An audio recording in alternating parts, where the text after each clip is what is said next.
بسم اللہ الرحمن الرحیم نحمد و نصلی علی رسول الکریم اما بعد۔ ہوتا کیا ایسا سوچ کے دیکھو کہ اعضائے جسمانی جسم سے دور رہے، اعضائے جسمانی جسم سے دور رہے، آنکھ دور ہے، کان دور ہے، ہاتھ دور ہے، پاؤں دور ہے۔ سوچو، ہمارے نبی صلی اللہ علیہ وسلم نے امت مسلمہ کو ایک جسم کی مانند قرار دیا ہے۔ مثال دی ہی جاتی ہے سمجھنے کے واسطے۔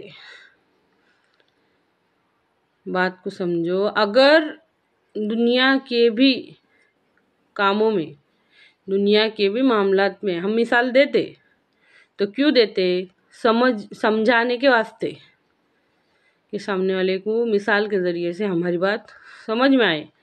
ہمارے نبی صلی اللہ علیہ وسلم نے جسم کی مثال دے کے کہ امت مسلمہ ایک جسم کی مانند ہے،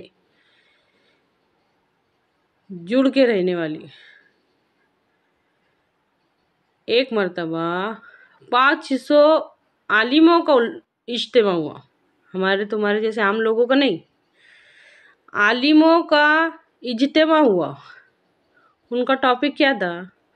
ہماری قوم کی حد سے زیادہ غفلت اور گمراہی کی وجہ کیا ہے؟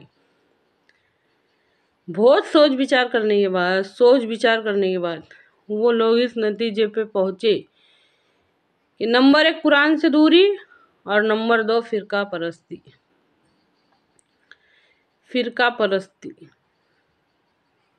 حد سے زیادہ گمراہی اور غفلت کی ہماری قوم کی سب سے بڑی وجہ۔ اللہ کے واسطے بات پہ غور کیجئے، یہ کیا ہے؟ ہمارے نبی صلی اللہ علیہ وسلم کی فرمان کی ہمارے نزدیک کوئی اہمیت ہے یا نہیں ہے؟ آج ہماری نظر میں دین کا تصور، اگر میری بات کا یقین نہیں آتا ہوا نا تو غور کر کے دیکھو، پوچھ کے دیکھو لوگوں سے۔ آج ہماری نظر میں دین کا تصور صرف اور صرف 5 ارکان ہیں، اور اگر اس سے تھوڑا سا ہٹ کے تھوڑے بہت صدقے زکوٰۃ، وہ بھی اسلام کے 5 ارکان میں جاتے، اور سال میں 2 عید، اس کے علاوہ نئے بدعت خرافات، وہ سب ایک الگ سے نکالی لی بات ہے۔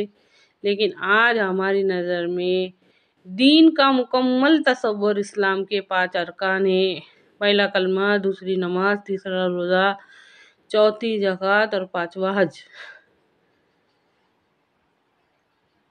ذرا سوچو رک کے کہ اگر کسی کی حیاتی 50 سال ہے، 60 سال ہے، 70 سال ہے، کس کی 40 ہے، 35 ہے، جتنی بھی حیاتی ہے، جتنی بھی زندگی رکھی لی اللہ رب العزت نے، اس کے اندر کیا اس کو کیسے معاملات پیش آتے اس کے ساتھ؟ کیسے کیا صرف وہ مصلی پہ بیٹھ کے اس کی زندگی گزار سکتا کیا؟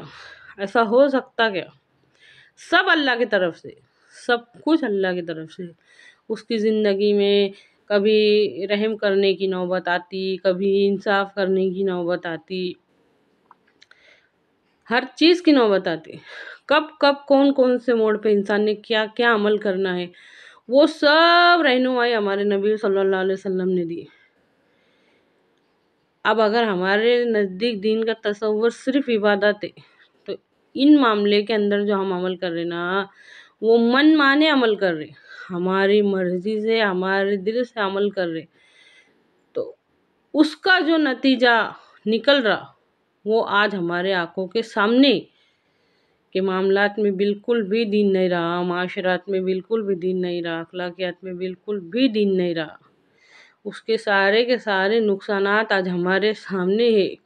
بے حیائی ہمارے آنکھوں کے سامنے ہے، حسد ہماری آنکھوں کے سامنے ہے، دکھاوا ہماری آنکھوں کے سامنے ہے، تباہی بربادی سب ہماری آنکھوں کے سامنے ہے، پر پھر بھی ہماری عقل اتنی بند ہے کہ سمجھ میں نہیں آ رہا کہ یہ سب ہو رہا کیوں۔ اتنا نقصان کرونا وائرس نہیں ہوا جتنا نقصان اور تباہی بے دینی کی وجہ سے۔